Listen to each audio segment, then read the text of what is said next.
حضرت سیدنا امام حسین رضی اللہ تعالیٰ عنہ کی شہادت کے حوالہ سے یہ اجتماع ہے۔ امت مسلمہ کچھ آزمائشوں کا شکار ہے۔ کچھ ہمارے ذہن اس طرح کے ہو گئے، عام آدمی سے لے کر بڑے آدمی تک کہ کوئی بات بڑی جلدی ہمارا ذہن قبول ہی نہیں کرتا۔ کسی دوسرے کی طرف جانا یا کوئی اور بات کرنا یہ تو بڑی لمبی بات ہے۔ عام جو سادی باتیں ہیں وہ بھی ہمارے ذہن مشکل سے قبول کرتے ہیں، چونکہ شکوک اتنے ڈال دیے گئے ہیں، شک اتنا پیدا کر دیا گیا ہے، تفریق اتنی ہے، بدگمانی اتنی ہے، بری سوچ اتنی زیادہ ہے، بڑی مشکل ہے لوگوں کا کچھ چیزوں کو قبول کرنا۔ ہم لوگ جو ڈیوٹی کرتے رہتے ہیں تھوڑی تھوڑی، تو ہم اصل میں اذان دیتے ہیں، صرف اذان دیتے ہیں کہ چلو بتا دے لوگوں کو کہ نماز کا وقت ہو گیا ہے، باقی اس سے زیادہ ہم اپنی حیثیت نہیں سمجھتے۔ اذان دینا ذمہ داری ہے، تو اللہ تعالیٰ جب تک موقع دے گا اذان ہوتی رہے گی۔ کچھ لوگ صحابہ کے بارے میں کمزور جملے بولتے ہیں، غلط باتیں کرتے ہیں، کچھ اہل بیت نبوت کے بارے میں غلط باتیں کرتے ہیں۔ یہ صرف سنی ہے جو حق چار یار کا نعرہ بھی کھل کے لگاتا ہے، اور یہ نعرہ حیدری یا علی بھی کھل کے لگاتا ہے۔ یہ اللہ نے صرف ہمیں مقام، وہ الگ بات ہے کہ ہم لوگ سننے کو تیار نہیں، سمجھنے کو تیار نہیں کہ اللہ نے ہمیں مرتبہ کتنا عطا فرمایا ہے۔ یہ صرف ہماری امام حسین کی شہادت کا کچھ تھوڑا سا پس منظر۔ شہادت ہمارے ہاں بیان ہوتی ہے اس انداز میں کہ لگتا ہے کہ کسی مظلوم بندے کو کسی نے پکڑا ہوا تھا تو وہ سارے اسے مار رہے تھے اور وہ منتیں کر رہا تھا کہ مجھے نہ مارو۔ اتنی ہائے ہائے کی جاتی ہے کہ محسوس ہوتا ہے کہ امام علی مقام بڑے پریشان تھے کہ کسی طریقے سے، اور ان کا خاندان بڑا تکلیف میں تھا کہ جلدی کہیں کربلا سے نکل جائیں۔ حالانکہ اس دھرتی پہ، اس کائنات پہ صبر، شجاعت، استقامت اور حوصلہ جس سے کائنات سیکھے گی وہ صرف امام حسین ہی ہے۔ اتنے بڑے صابر آدمی کے بارے میں اس طرح کا رویہ اختیار کرنا کہ وہ تو گویا اس طرح کر رہے تھے کہ بس کسی طریقے سے میری تو یہ امام حسین کی مظلومیت سنا کے لوگوں کو اس طرح کا کر دیا جاتا ہے، یہ انداز بتایا جاتا ہے کہ شاید واقعہ کربلا رونے دھونے کا نام ہے، حالانکہ بات یہ نہیں ہے۔ یزید کی لشکر جو امام حسین کے مقابلے میں آیا، امام حسین کے لشکر کی تعداد 72 تھی، تو یزید نے 22,000 آدمی، مجھے بتائیے 72 کا 22,000 سے کوئی مقابلہ ہوتا ہے؟ بولیے۔ عمر بن سعد نے پھر عبید اللہ ابن زیاد کو لکھا کہ 22,000 بندے تھوڑے ہیں، کچھ بندے زیادہ بھیج۔ تو عمر بن سعد کو عبید اللہ ابن زیاد کہنے لگے کہ تو پاگل تو نہیں ہو گیا، 72 کے لشکر کا 22,000 بھیجا، اور کتنا بھیجوں؟ تو اس نے کہا تمہیں یہ نہیں پتا یہ لوگ کون ہیں؟ یہ مولا علی شیر خدا کی اولاد ہے، ان میں ایک ایک شخص ایسا ہے جو 1,000 کے مقابلے میں لڑنا جانتا ہے۔ تو یہاں کمزوری دکھائی جاتی ہے۔ ہمارے بچے سمجھنے لگے ہیں کہ یہ شاید کوئی ایسی داستان ہے، اور اس طرح کا ماحول ٹی وی پہ میں دیکھ رہا تھا، اس طرح کا ماحول بنایا جاتا ہے جیسے کوئی خوف ہے، یعنی واقعہ کربلا کوئی ایسا واقعہ جسے دیکھ کے خوف طاری ہو جائے، بچے راتوں کو ڈرے، وہ اکیلے درخت دکھائے جا رہے ہیں اور تیر دکھائے جا رہے ہیں۔ او یار کیا قوم کی تربیت کر رہے ہیں؟ واقعہ کربلا حوصلے کا نام ہے، دلیری کا نام ہے۔ سنیں بات اصل میں کیا تھی، بڑے ٹھنڈے دماغ سے میری بات کو سمجھیے گا۔ حضرت مولا علی شیر خدا کے بعد مسلمانوں کے متفقہ امیر بنے تھے حضرت امیر معاویہ۔ انہیں امیر کس نے بنایا تھا؟ امام حسن نے، حضرت علی کے بڑے صاحبزادے۔ حضرت امام حسن نے ان سے صلح کی، انہیں خلافت دی، اور صحیح بخاری میں نبی پاک نے فرمایا تھا میرا بیٹا حسن سردار ہے، جب مسلمانوں کی جماعتوں میں لہو بہہ جائے گا تو حسن ان کی صلح کرا دے گا۔ وہ صلح امام حسن نے کرائی، جناب امیر معاویہ امیر بن گئے۔ حضرت امیر معاویہ رضی اللہ تعالیٰ عنہ بڑا پیار کرتے تھے نبی پاک سے، بڑا احترام کرتے تھے حضور کے خاندان کا۔ ان کی جو اجتہادی خطائیں ہیں وہ اپنی جگہ پہ موجود ہیں، چونکہ امام حسن نے ان سے صلح کر لی، لہذا ہم بھی ان کے بارے میں کوئی جملہ کہنے کے مجاز، ہماری مجبوری امام حسن ہے، اس لیے کہ جسے امام حسن صحیح کہے پھر امام حسن کے ماننے والے کو اسے غلط نہیں کہنا چاہیے۔ حضرت امیر معاویہ رضی اللہ تعالیٰ عنہ کا جب وصال ہوا تو حضرت امام حسن پہلے ہی ان سے وصال کر گئے، آپ کو زہر دے دیا کہ آپ شہید ہو گئے۔ امام حسین موجود تھے، تو یزید کے بارے میں لوگوں نے کہا جناب امیر معاویہ سے کہ یہ ٹھیک ہے، مناسب ہے، اور بہادر ہے، دلیر ہے. وہ جو ہوتے ہیں نا خوش آمدی ٹولہ، ہمارے ملک میں جو اچھی خوشامد کرے اسے اچھی وزارت ملتی ہے، اچھی وزارت اسے دیتے ہیں. جو ذرا صحیح بدتمیز بھی ہو اور صحیح وکالت کرنے والا اسے وزارت صحیح دیتے ہیں. تو حضرت امیر معاویہ کے گرد بھی کچھ ایسے لوگ تھے، انہوں نے آپ سے کہا کہ یزید کو نامزد کر دیں. تو آپ نے یزید کو بلایا، حوالہ مجھ سے دیکھ لیجئے گا. بلا کے فرمایا کہ 3 بندوں کے سامنے اپنی خلافت پیش کرنا، اگر وہ تجھے مان جائیں تو امیر بن جانا، نہ مانے تو چپ کر کے گھر بیٹھ جانا. وہ 3 بندے کون ہیں؟ جناب عبداللہ ابن عباس، حضرت عبداللہ بن زبیر اور امام حسین رضی اللہ تعالیٰ عنہ. یہ وصیت فرمائی جناب امیر معاویہ. ہوا یہ کہ یزید جب امیر بنا نا، 2-3 چیزیں ہوتی ہیں جب کسی بندے کو قابو کرنا ہوتا ہے، 2-3 4-5 چیزیں ایسی ہوتی ہیں جس سے بندہ قابو آتا ہے. تو اس نے بھی فوری طور پہ، یزید نے دیکھا میرے لیے مسئلہ کیا بن سکتا ہے. ولید بن عتبہ اس وقت مدینے کا گورنر تھا. یزید نے اس کو خط لکھا کہ امیر عرب کا رواج آج بھی ہے کہ جب تک نئے خلیفہ کی بیعت نہیں ہو جاتی پرانے کے انتقال کی خبر ہی نہیں دیتے، اس کو رکھے رکھتے ہیں. یہ ان کا طریقہ ہے. وہ کہتے ہیں کہ ولی عہد اچھی طرح قبضہ کر لے پھر بتائیں گے. حضرت امیر معاویہ کا وصال ہو گیا، بتایا نہیں. یزید نے اب کیا کیا، چونکہ بڑا چلاک آدمی تھا، بڑا شاطر تھا، بڑا تیز تھا، بڑا عجیب اس کا مزاج تھا. یہ چلاک لوگ زندگی میں ہمیشہ دھوکہ کھاتے ہیں. چلاکیاں انسان کو گراتی ہیں اور اتنا منہ چھیل جاتا ہے کہ منہ پہچانا ہی نہیں جاتا. بندہ اپنے آپ کو رب رسول کے حوالے کر دے تو اللہ بڑی بہترین جزائیں عطا کرتا ہے. یہ لوگ تیزی دکھاتے ہیں بعض. تو یزید بھی تیزی دکھانے والا تھا. اس نے ولید کو خط لکھا کہنے لگا کہ فوری طور پہ عبداللہ ابن عباس کو بلاؤ اور اسے کہو میری بیعت کریں. یہ جو بیعت ہوتی تھی نا، یہ بھی سن لے کیا ہوتی تھی. یہ بیعت حلف ہوتا تھا. حلف کہ میں اللہ رسول کے نام پہ حلف دیتا ہوں کہ میں یزید کی اطاعت کروں گا، میں اس کے خلاف کوئی بغاوت نہیں کروں گا. یہ بیعت لوگ سمجھتے ہیں کہ بس ہاتھ پکڑنے کا نام بیعت تھا. اس بیعت کا متبادل جمہوری ملکوں کے اندر ووٹ آیا ہے، اس کا متبادل لفظ. تو کہا بیعت کرے. حضرت عبداللہ ابن عباس کو بھی بلاؤ، عبداللہ بن زبیر کو بھی بلاؤ، امام حسین کو بھی بلاؤ. امام حسین آدھی رات کے وقت بیٹھے تھے مسجد نبوی میں، چونکہ 5 نمازوں کی آپ امامت کرتے تھے. ہن اللہ خیر کرے جڑا نماز پڑھائے ہو مولوی، تو جڑا ٹل پائے ہو پیر، جڑا مہینہ نہ نہائے چھوٹا پیر، تو جڑا 6 مہینے نہ نہائے ہو بڑا پیر. کہتے بابا پہنچے ہیں، کڑے چھڑے جو پہن لیے.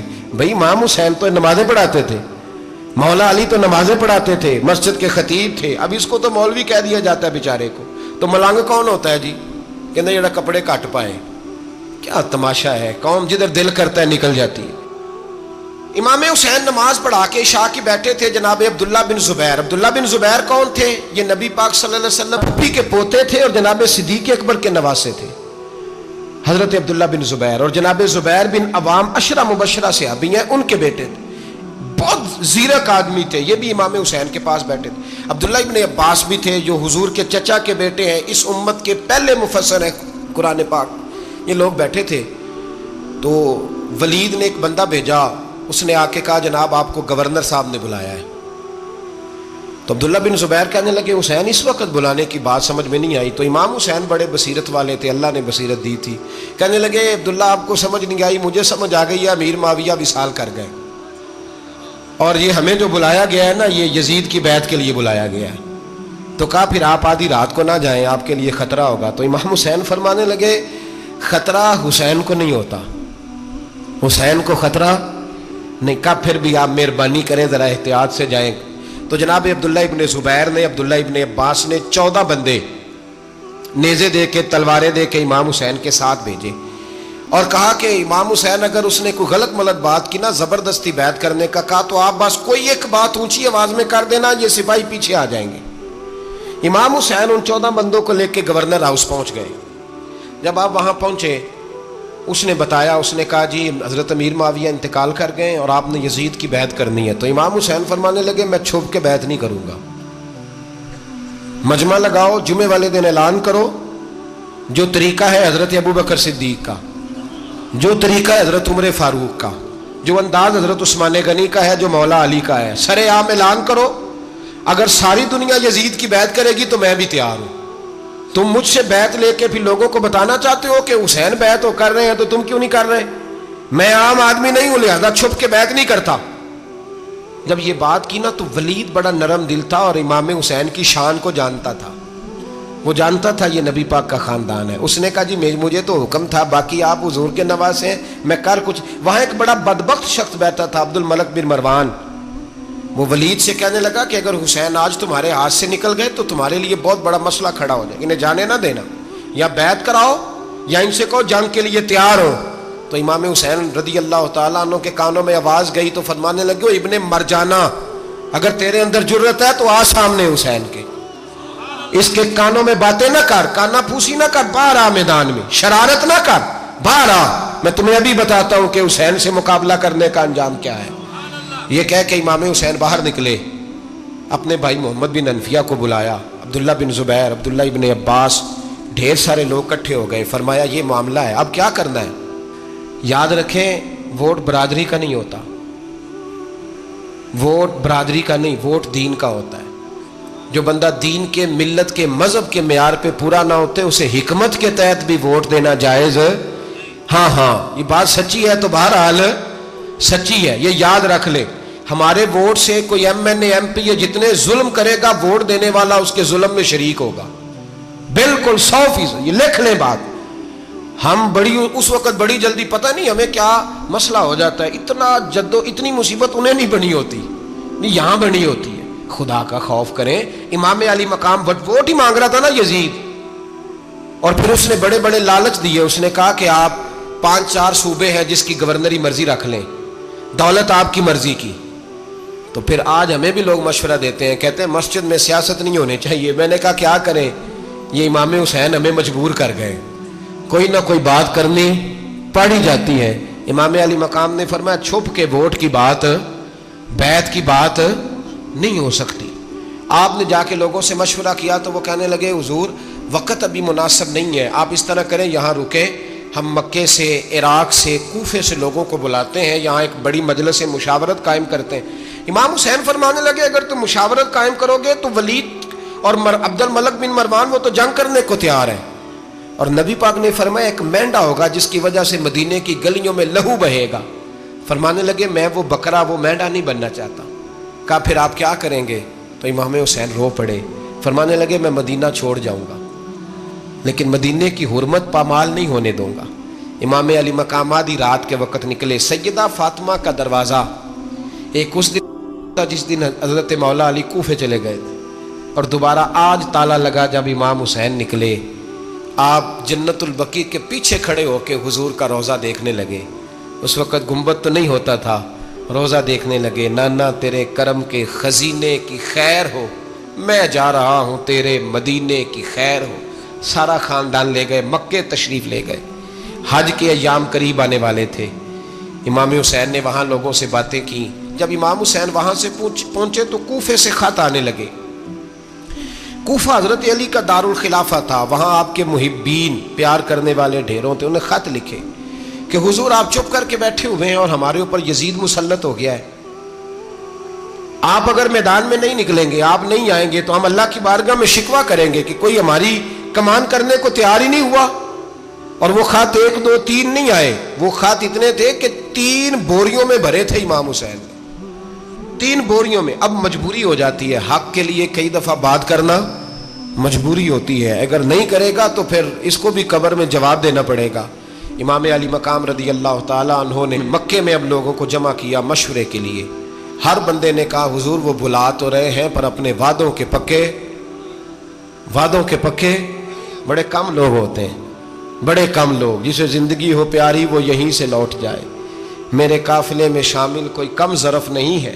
بڑے کم لوگ ہوتے ہیں جو ارادوں کے، وعدوں کے ہمیشہ ساتھ چلنے کے پکے ہوتے ہیں، ورنہ بڑے لوگوں کو گرمی لگنے لگتی ہے، بڑے لوگوں کی مشکلات آتی ہیں.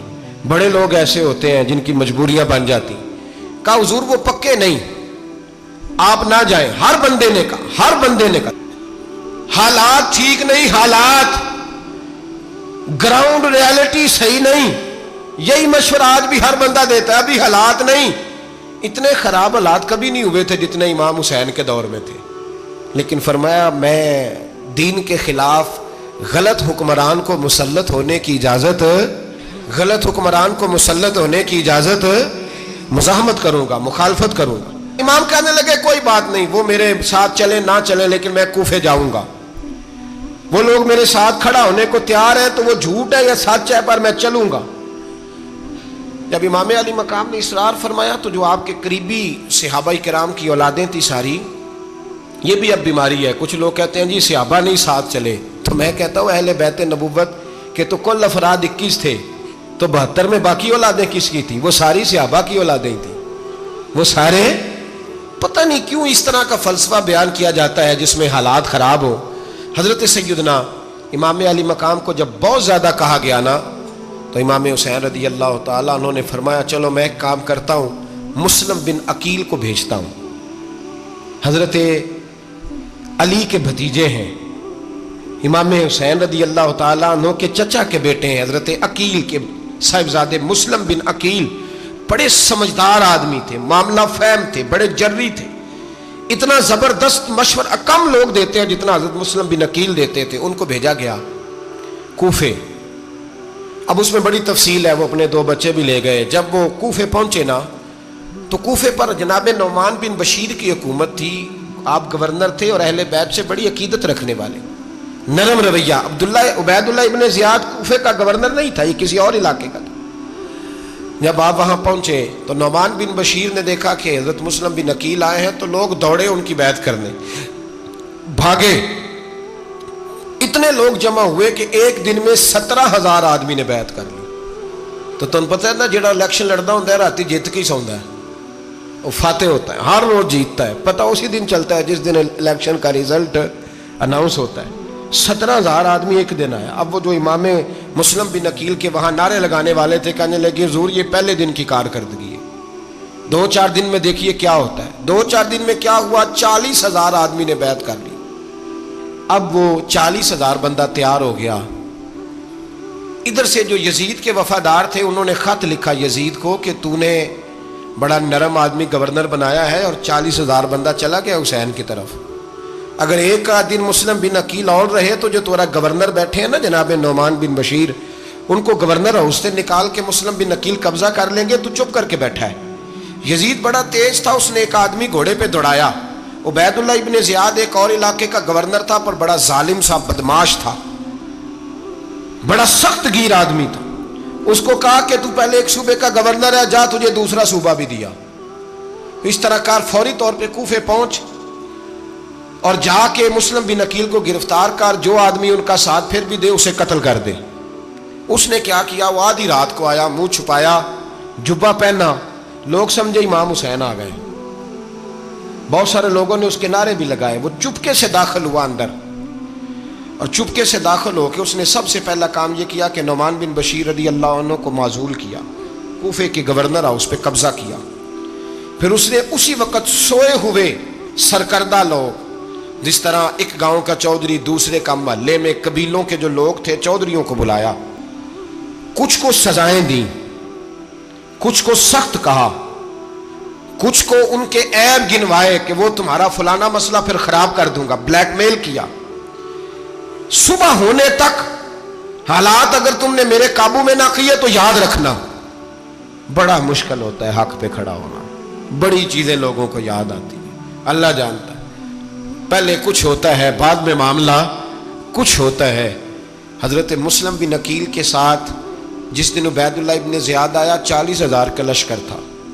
اگلے دن صبح ہوئی، اگلے دن تو یہ حال ہو گیا کہ آپ جب کوفے کی جامع مسجد میں زور کی نماز کے لیے گئے تو 5-7 ہزار آدمی نماز پڑھنے آیا، اور جب مغرب کا وقت آیا تو لوگوں نے چند ہزار لوگ رہ گئے، نماز کی نیت باندھی۔ ایک مسئلہ بھی سمجھ میں آئے گا، لوگوں نے نماز کی نیت باندھی تو حضرت مسلم بن عقیل امامت کر رہے ہیں، ہاتھ باندھے ہوئے ہیں، تو بہت سارے لوگوں نے پیچھے ہاتھ چھوڑ دیے۔